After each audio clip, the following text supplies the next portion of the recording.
Welcome back mga kaaldab. Ito po yung pinaka-latest video mga kaaldab na kung saan nasa E80 po si Main Polkerson. Dito mga kaaldab mapapansin nyo yung kasuotan po ni Mengay. Di po ba? Pinapakita ko tong video na to mga kaaldab para 101% klaro po tayo. Sa mga taong magre-react na naman at magko-komento, depende na lang po yan sa pananaw ng iba at sa mga taong nagre-react. Di po ba? Kasi dito naman po kitang-kita nyo. Di po ba? Yung kasuotan ni Mengay. At ito po yung pinaka-latest post ni Main Polkerson. Saan nga po ba kuha ito? Saan nga po ba bahay ito mga kaaldab? O kanino nga po bang bahay yung maraming halaman na ganyan? Di po ba? Sinasabi ko lang po mga kaaldab ha. Alam nyo naman po sa mga ganitong bagay 101% updated po tayo.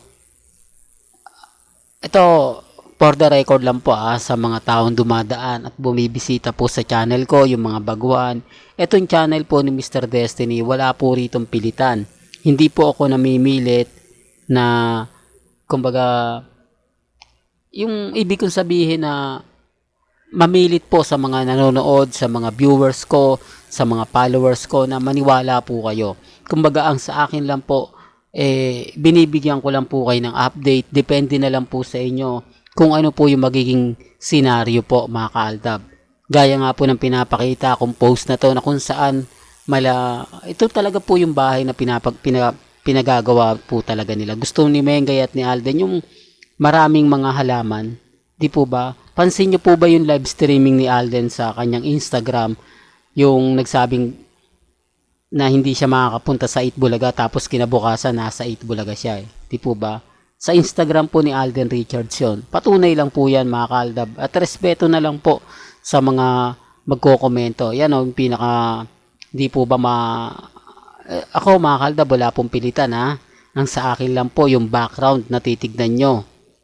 Real talk to mga kaaldab, pero bago tayo magtuloy at bago natin i-update itong pinakamainit na ganito, ay kung bago ka lang sa channel na to at isa kang true-blooded Aldab Nation na nagmamahal po kina Mengay at Tisoy, tama po ang channel na pinuntahan mo, kaya consider na po kitang bagong subscriber. At huwag mong kalimutang i-share ang mga video po natin sa mga mami, sa mga titas, at sa mga senyor. May bahay po daw na pinapagawa talaga sa Quezon City, sila Mengay at si Alden Richards. Oops, issue na naman yan, Mr. Destiny. Kaya ka nababas kaya ka lagi na pag-iinitan dahil sa mga impormasyon na binibigay mo. Porket ba nag-post lang si Mengay ng malahalaman yung background niya, sinasabi mo nang ito yung pinagawa ng bahay ni na Alden Richards at ni Main Polkerson. Well, may kanya-kanya po tayong opinion. May kanya-kanya po tayong senaryo sa bagay na yan. Sa akin po, hindi naman po ako namimilit Di po ba? Basta sa akin, kung ano lang po yung nababalitaan natin, kung ano po yung mga nakikita natin, na kung papansin niyo yung mga pinopost ni Alden talagang tumutugma. At doon po sa mga kumakalat ngayon na post na kay Congressman Spotted at kay Mengay, doon po sa hair studio nga po ni Celeste Tobiera, wala naman pong kilig doon. Halata naman pong ine-edit lang yung mga video na yon para lang makakuha ng simpatya sa mga netizen. Hindi po ba? Ako, may mga ganyang post, mga ganyang video. Hindi na po, normal na lang po sa akin yan kasi ginagawa ko rin po paminsan-minsan yung mga mag-e-edit ako ng mga picture, mga video na kumbaga kila Mengay at kay Alden pinagsasama ko lang. Di po ba? At least hindi ko sinasabing kumbaga yung totoo na magkasama sila. Hindi po, pinapakita ko lang at binibigyan ko lang po ng sample. Sa kanila talaga literal Di po ba? Literal na talagang inedit nila.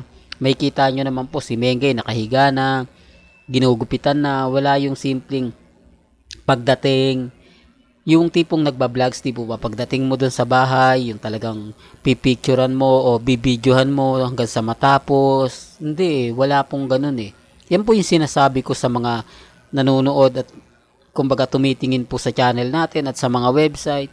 Ang problema lang po, nagiging bitter lang po daw ako. Mapanira daw po ako, mahilig daw po akong gumawa ng fake news. Okay lang naman po.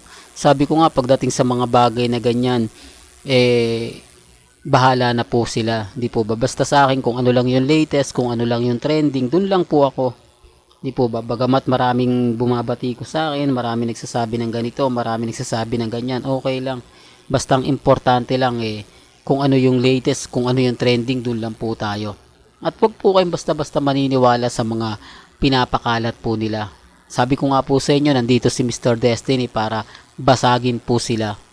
Real talk yan mga kaaldab. At dito na po tayo kay Alden Richards. Sabi ko nga po sa inyo, paunti-unti na nga pong naglalabasan etong kumbaga premier o ibig sinasabi kong yung tipong ipapalabas na, di po ba? Sabi ko nga po sa inyo, pagdating kay Alden Richards, updated tayo. Ang hinihintay ko lang po rito, ang gusto ko lang makita, kung kailan nga po ba yung premiere night, po ba? Ito yung mga post nila na papahiwatig po, mga kaaldab, na malapit nang ipalabas etong 5 breakup and a romance ni na Alden Richards at ni Julia Montes na ididirect nga po ni Irene kumbaga Villamor. Alam nyo po ba ni Irene Emma Villamor? Alam nyo po ba mga kaaldab, sa mga hindi po nakakaalam at nakakakilala, si Irene po ay dating writer din po ng kumbaga naging director din po daw siya ng teleserye nila Alden Richards at ni Maine Mendoza, yung Destined to Be Yours. Totoo to mga kaaldab ba? Base po sa pagre-research natin, base po sa mga pagkukuha natin ng mga updates sa mga hindi po nakakaalam. Kaya lang, nung nakaraan na, kung matatandaan nyo yung nagpa-press com po sila, hindi binanggit yan ni Direk Irene. Sinabi niya lang na, kumbaga nakasama niyang makatrabaho si Alden Richards, pero hindi niya binanggit na isa po pala siya sa naging director ng Destined to Be Yours. O masasabi natin naging kumbaga isang yung nakasama niya si Maine Mendoza at si Alden Richards ng matagal. Po ba? Para lang po klaro, para lang po sa kaalaman ng lahat, para lang po malinaw. Pero gaya ng sinabi ko, hindi niya po yan binanggit sa press con nga po. Nakakalungkot lang po, no? May mga bagay-bagay na huli na po natin nalalaman na meron nagkaano pala, di po ba? Hindi nila sinasabi, dapat sinabi niya na ng umpisa na sa bagay mga kaaldab, hindi natin sila masisisi kasi tinanggal na po nila yung Aldab Sinabi na nila wala ng fandom, pero ang nakakalungkot na balita meron po palang pagsasama sila Mengay at si Direk Irene. Well, hanggang dito na lang po yung updates natin. Kaya kung gusto nyo pa po ng pinaka-latest at sariwang update, abay tumutok lang po kayo sa channel ni Mr. Destiny para updated po kayo sa mga latest at sa mga bagong video po na ilalabas po natin maya-maya lang. Hanggang sa muli, salamat po sa panonood at pakikinig.